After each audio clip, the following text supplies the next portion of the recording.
Hey, it's your guy Tyrrell back with the interviews. Order is restored in La Liga at least for 1 week, with Barcelona going to the top of the table again, this time at the expense of Sevilla. Where did Sevilla go wrong? How did Barcelona get it done without Lionel Messi? Don't worry, here at the interviews, we've got you covered. So on this edition of the interviews, we're going to briefly break down Barcelona against Sevilla.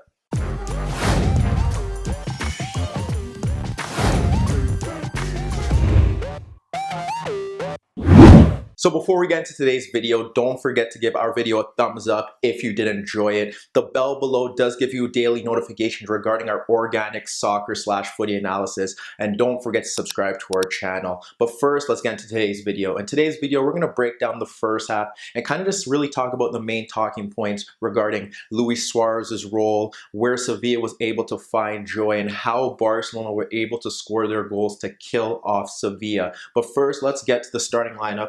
We start with Barcelona 4-3-3. No real surprises. Coutinho, Messi, and Suarez up front. In midfield, Artur and Rakitic ahead of Busquets. Sevilla, a bit adventurous, 3-4-3. Sarabia, Andre Silva, and Ben Yedder up front. In midfield, Banega and Vasquez going for more of creativity. And then out in the wider areas in the wing-back roles, they went with Jesus Navas and Arana. A bit risky for Sevilla, and it was a big issue for them as to why Barcelona were able to really gain control. So let's get to that first. So first things first, let's get to how Barcelona dominated the opening 15 minutes or so when Lionel Messi was on the field. How they're able to do that, when we look at the shapes and how they are set up, the reason why Sevilla really struggled was that they pushed their wingbacks extremely high, leaving space in these pockets of channels for Barcelona to exploit, and that was a big issue. The front three, or the two in behind the striker, were looking to obviously help and facilitate him and provide him with service, and then you kind of had the midfield battle with Banega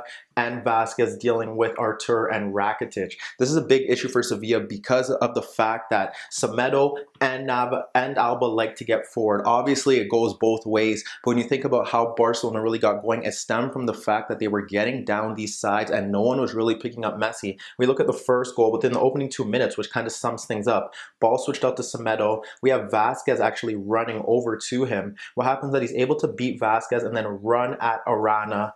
We have Suarez in between the center backs. He plays it into Suarez, who then plays a pass in between Banega and in between Sarabia for Messi to get back, and you already see Coutinho making the run off the defender, plays the ball into him. He curls a superb effort past the keeper, and Barcelona are already ahead. We look at another instance where, again, if we get these guys back into their base shape, what we do have is Vasquez pushing forward, and Vasquez looking to press Rakitic. And what happens here is that with the wing back so high, he presses him. All Messi has to do really is just tuck into that space behind him. And once he tucks into that space, what happens there is he's able to get the ball and then push forward. He was able to find pockets throughout, and that was key. Another opportunity, he's just drifting centrally. Coutinho slides it to him. You have Alba running off Navas. Ball superbly clipped into that space. Messi looking to break into the box. The pullback is there, but again, it's blocked. But what we see here is that they're finding avenues down these channels based on the fact that the wingbacks are so high. They're not actually defending in a back five. They're defending in a 3v3. You don't want that. And the second goal kind of shows it. We're in transition. Suarez is able to sweep the ball into Messi, who's able to then run at Gomez 1v1. And when he cuts in on him, he curls a superb effort past the keeper. Messi was unfortunately unable to continue the game because he got hurt. His arm got hurt falling onto it. But when you think about the opening 15 minutes, he was getting involved in every aspect of the game. They had no idea on how they were looking to shut him down. They're looking to push forward with the wingbacks, and they were finding spaces in those channels and breaking freely. And now with Ousmane and Dembele going on, we're going to have to look at how Barcelona were able to keep this up with Messi leaving the game. Dembele's arrival into the game did see Barcelona keep the same shape, 4-3-3 with Dembele on the right, but he did offer more pace, and that was a bigger issue, especially with Arana pushing forward. The other thing was that he was the key cog, but again, unlike Messi, he's unable to make the difference in the final third. When you look at how Barcelona were looking to build press from the front, obviously 3 against 3, have the wider players push out and then have the center midfielders push out to the center midfielders. Sevilla did the same thing. with Busquets dropping off, they had the three there. Then they could push their wing backs on to Barcelona's fullbacks and have the midfielders there. But again, they were risking a 3v3 at the back, and that was one of their big issues. We see balls being punted over by Ter Stegen, and that could lead to Suarez running at the back three, and that back three didn't look comfortable throughout the entire game. So that was a big issue. But when we look at Barcelona, it all stems through Dembele in the first half and Semedo down that right-hand side.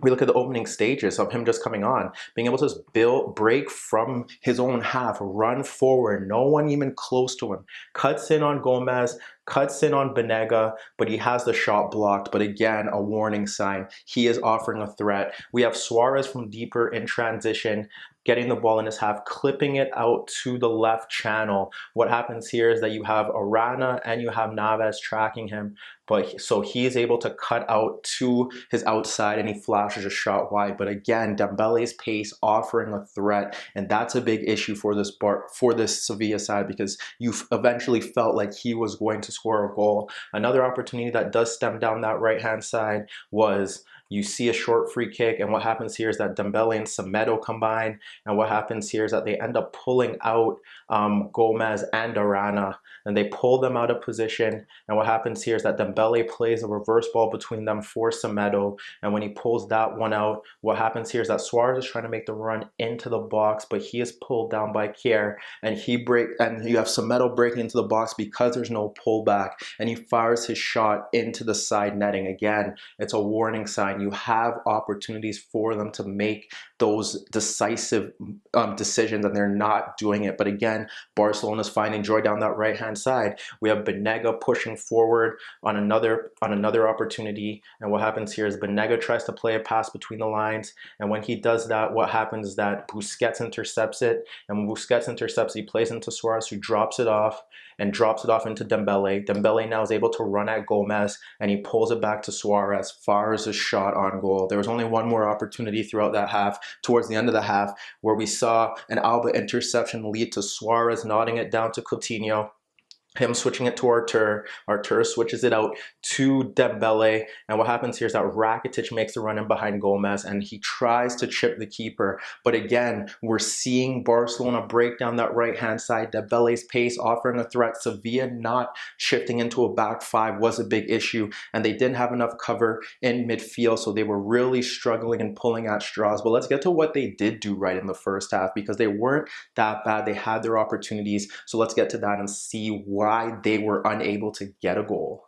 So when we get to Sevilla and what they did right, what happened was that although they were conceding a lot of space behind the wing backs, they were getting the wing backs involved. So it kind of didn't really work out for them, in the sense that their wing backs weren't clinical in the final third. And you think about some of their best chances, like I said, the way they're shaped is that they're looking to press from the front. They have the midfielders harrying the midfielders. They want to have cover at the back, but again, they need their wing backs to provide service in those wider areas. And a lot of it stems from them breaking in transition or switching the ball out with diagonals.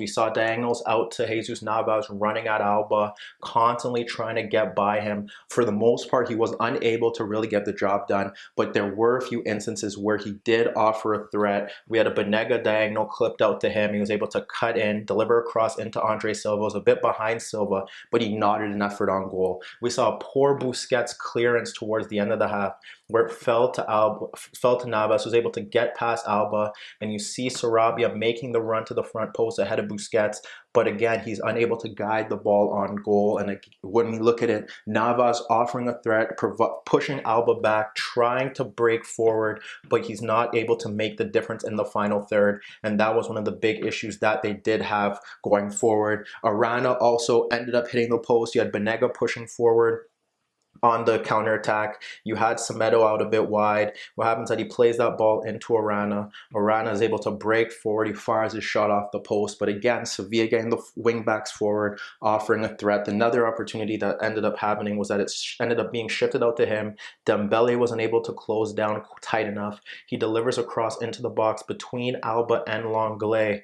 And what happens there is that it should hit its marker, but Alba makes a vital intervention, and that was key. But when you look at it as a whole, Sevilla, they really struggle because they were pushing the fullbacks forward. When you look at their base shape, it probably should have been a 4-5-1 without the ball, and then be able to counterattack in that same fashion that they were doing. But for the most part, it wasn't that. And they tried to go toe-to-toe with Barca. They tried to press them, and eventually they got picked off. They did create chances, and we'll get to more of that in the second half. But when you look at it as a whole, they should do better here, and they should be more compact, especially given the fact that their center backs were very poor and struggling throughout the first half, and they weren't able to cope with the front three. So if they're able to sit like this and be a bit more compact, it'll allow them to sustain pressure and then push forward. But for the most part, they ended up playing like this without the ball. And look at the gaps in behind, look at the gaps in midfield. So it was really a gun-ho approach. And when you think about it, Barcelona were able to go up into halftime 2-0. So let's get to the second half and see what happened there. So in terms of the second half, nothing really changed in this game. We saw the same from Barcelona. Luis Suarez was causing a problem. Dembele was offering that pace and that threat from the right-hand side. And Sevilla were still pushing their wing-backs a bit too high. Barca were able to capitalize on that. We look at one of the opening chances that Barca do get. It's Alba pushing forward, and Alba is able to find space in between Banega and Navas for Artur. And Artur is able to then locate Suarez. Suarez isn't closed down. Suarez fires his shot off the crossbar. That was a warning sign from Luis Suarez. Then we get to the goal, and the goal was just pretty simple. Again, just not being able to really push, not really being able to have the wingbacks drop off to create that 5. It's simple Piqué pushing out the back, finding Busquets. Busquets plays that long ball into the channel for Suarez, who's able to go 1v1 with Carrico. He nutmegs him, breaks forward. Mercado comes across. Mercado came on as a substitute, but then Suarez is taken out by the keeper, and then he eventually converts his penalty. It's 3-0. You look at Barcelona, you think they're going to go on. This game is comfortable because Luis Suarez was offering so much of a threat when Lionel Messi was there and when he wasn't there, dropping off into space, linking play, making intelligent runs into the channels, offering a goal-scoring threat, combining with his teammates, playing in overlapping runs. Suarez was doing it all. But when you look at Sevilla, they did have some chances, and again, it still stemmed from where they were struggling. It was out in wide areas. Ben Yedder switching the ball out to Navas. What happens there is that Navas now is able to push forward, delivers a cross in between Piqué and Semedo for Andre Silva. The knotted header is saved by Ter Stegen. The rebound is also saved by Ter Stegen. That was one of their better chances. The goals that they did score stem from Barcelona making mistakes. It was Rakitic giving the ball up, and then Sarabia's shot was deflected by Longley into the net. And then you think about Muriel's goal. Muriel did come on as a substitute for Andre Silva. What happened there was that he was able to it was Dembele who lost the ball, and they were able to break forward. It was a great finish by Muriel. But when we look at one more opportunity that they did have, it stemmed from good pressing from the front. And they looked to press from the front. They had Muriel and they had Ben Yedder sitting on the center backs, shifting wide. They had the wing backs pushing back on the full backs. With Rakitic and Busquets dropping off deeper, you had Sarabia and Banega sticking forward. Sergi Roberto did replace Artur as the game wore on, and Roque was watching him there. What happens is that Ter Stegen kicks the ball out. Dembele is unable to control it. Gomez steps in. The ball is ended up clipped over the defense for Sarabia. You have Ter Stegen making a wonderful save. And then again from point-blank range, I'm pretty sure it was Ben Yedder, and Ter Stegen made another point-blank save. But when you look at the game as a whole, Barcelona started well through the influence of Lionel Messi. But as the game wore on, Sevilla just too naive, keeping the wing backs extremely high, not really focusing on Dembele's pace, and Luis Suarez was on his game, producing one of the few all-round performances we've seen from him in a Barcelona shirt over the past 12 months. This is where they needed him, and he rose to the occasion. Sevilla did offer a threat. Ter Stegen made some big saves, but in the grand scheme of things, they were a bit too open, and against Barcelona at home, you need to be more disciplined and stick to that same counter-attacking plan, but push the wing backs a bit deeper and ensure ensure that Dembele, Suarez are crowded out in those attacking areas. But let me know what you guys think. Can Barcelona continue this winning run without Lionel Messi? And what about Sevilla? Great start to the season, but how will they bounce back from this loss? Will it affect them? Will they be able to overcome it and push forward and continue to mount a La Liga title challenge? Meet me in the comments below. Don't forget I upload videos every day, and don't forget to subscribe to my channel. And don't forget, if you like this video, give it a thumbs up. And that was your daily dose of the interviews.